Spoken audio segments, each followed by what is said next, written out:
तर आता बातमी आहे जळगावमधून। जळगावमध्ये प्रफुल्ल लोढाच्या जामनेरमधील मालमत्तेची ईडीकडून तपासणी करण्यात आली। प्रफुल्ल लोढाच्या फतेपूरमधील मालमत्तेची ईडीकडून तपासणी करण्यात आली। मालमत्तेसंदर्भातील कागदपत्रांसह इतर बाबींची ईडीकडून चौकशी सुरू आहे। हनी ट्रॅप प्रकरणामुळे प्रफुल्ल लोढा चर्चेत आला होता। करते असलेले जळगावच्या जामनेरातील प्रफुल्ल लोढा यांच्यावर गेल्या काही दिवसांपूर्वी मुंबईतला साकीनाका असेल किंवा वेगवेगळ्या पोलीस ठाण्यांमध्ये महिला अत्याचाराचे गुन्हे दाखल असून ते कारागृहात आहे।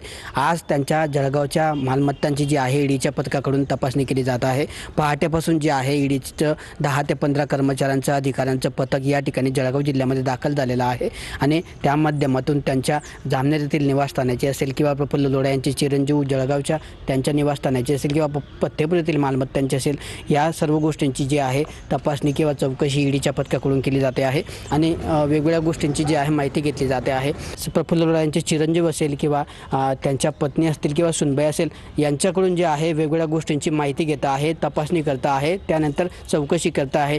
ईडीच्या या कारवाईने जे आहे जळगाव जिल्ह्यामध्ये राजकीय वर्तुळात खळबळ उडाली आहे। किशोर पाटील, TV9 मराठी, जळगाव।